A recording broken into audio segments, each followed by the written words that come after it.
दोस्तों, हम हर हफ्ते बड़ी मेहनत से आपके लिए दिल दहला देने वाली एनिमेटेड हॉरर स्टोरी बनाते हैं। तो अगर आप हमारी यानी HA विजुअल्स की कहानियां एंजॉय कर रहे हैं तो हमारे चैनल को सब्सक्राइब कीजिए और हमारी लेटेस्ट वीडियोस की नोटिफिकेशन के लिए बेल आइकॉन दबाना मत भूलना।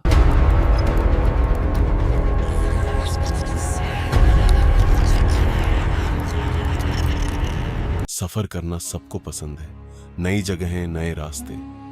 लेकिन क्या हो अगर आपका सफर एक ऐसी जगह पर रुक जाए जो इस दुनिया के नक्शे पर है ही नहीं। एक ऐसी जगह जहां वक्त रुका हुआ है और वहां के लोग बरसों पहले मर चुके हैं। दिवाली की छुट्टियां थी, शहर से गांव जाने वाली हर ट्रेन खचाखच भरी थी। लेकिन रात जैसे जैसे गहरी होती गई, यात्री एक एक करके अपने अपने स्टेशन पर उतरते गए। ये कहानी है रोहन की। रोहन दिल्ली में पढ़ने वाला एक आम लड़का, मेहनती, जिंदा दिल, हमेशा मुस्कुराने वाला। उसके लिए यह सफर बस एक घर वापसी था। उसे क्या पता था कि यह उसका आखिरी सफर होगा। रात के करीब 2 बज रहे थे। ट्रेन का पूरा डब्बा खाली हो चुका था। हर सीट सूनी थी, हर कोना खामोश था और रोहन को गहरी नींद आ गई थी। अचानक एक जोर का झटका लगा, इतना जोर का कि रोहन की नींद एक झटके में टूट गई और ट्रेन रुक गई। रोहन की आंख खुली, बाहर घुप अंधेरा था और घनी धुंध। खिड़की से उसने बाहर झांक कर देखा। प्लेटफॉर्म पर एक टूटा हुआ पुराना बोर्ड लगा था जिस पर धुंधले हुरूफ में लिखा था काला घाट। रोहन को समझ नहीं आया, वो घबरा गया। उसने फौरन अपना फोन निकाला। हेलो माँ, माँ सुन रही हो? माँ, यह काला घाट कौन सा स्टेशन है? मेरी ट्रेन अचानक यहाँ रुक गई है। माँ, हेलो। फोन में नेटवर्क नहीं था।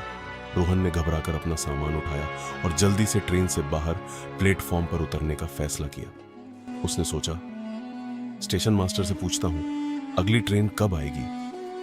पर जैसे ही उसके दोनों पांव जमीन पर पड़े, ट्रेन के दरवाजे बंद हुए और ट्रेन चल पड़ी।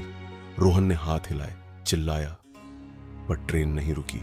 देखते देखते ट्रेन धुंध में गुम हो गई और रोहन उस सुनसान वीराने स्टेशन पर बिल्कुल अकेला रह गया। वहां किसी इंसान का नामो निशान नहीं था।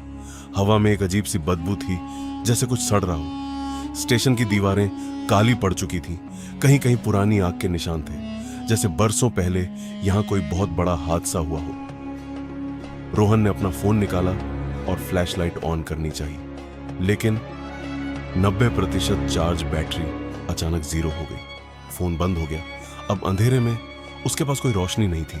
रोहन ने हिम्मत की। उसने सोचा, कहीं ना कहीं स्टेशन मास्टर का दफ्तर होगा, कोई तो होगा यहां।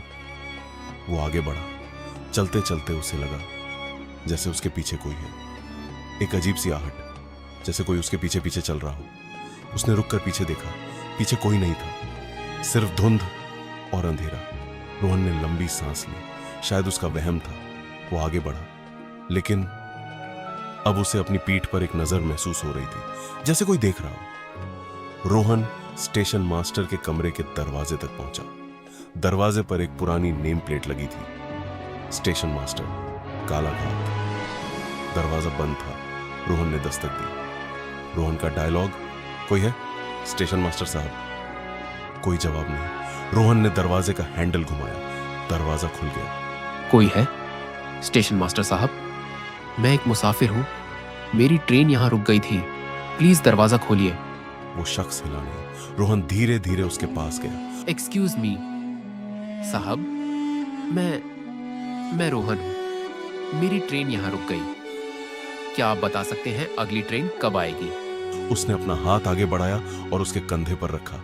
जैसे ही उसने उसे छुआ, उसका जिस्म बर्फ की तरह ठंडा था। एकदम से उस शख्स की कुर्सी घूमी और रोहन की चीख निकलते निकलते रह गई। उसकी आंखें नहीं थीं। आंखों की जगह सिर्फ गहरे काले गड्ढे थे जिनमें से कीड़े रेंग रहे थे। उसका चेहरा आधा जला हुआ था। वो एक पुरानी रेलवे वर्दी में था। वो अजीब सी आवाज निकालने की कोशिश कर रहा था, पर उसकी जुबान नहीं थी, सिर्फ खड़खड़ाहट। फिर अचानक उसका हाथ बढ़ा और उसने रोहन का गला पकड़ लिया। रोहन ने अपनी पूरी ताकत लगाई। उसने पीछे की तरफ धक्का दिया और किसी तरह उस पकड़ से आजाद हो गया। वो उल्टे पांव भागा और कमरे से बाहर प्लेटफॉर्म पर निकल आया। भागते भागते रोहन स्टेशन के दूसरे छोर पर पहुंचा। वहां एक बड़ा दरवाजा था जिस पर लिखा था वेटिंग रूम। दरवाजे पर बड़ा सा ताला लगा था जो जंग खा चुका था, लेकिन अजीब बात, दरवाजा थोड़ा सा खुला हुआ था। अंदर का माहौल और भी ज्यादा डरावना था। लकड़ी के पुराने बेंच टूटे हुए पड़े थे, छत से मकड़ी के जाले लटक रहे थे, दीवारों पर पुरानी जली हुई तस्वीरें थीं और कमरे के कोने में एक शख्स बैठा था। भाई साहब, एक्सक्यूज मी, यहाँ काला घाट से शहर जाने वाली अगली ट्रेन कब आएगी? मेरी ट्रेन मुझे यहाँ छोड़ गई।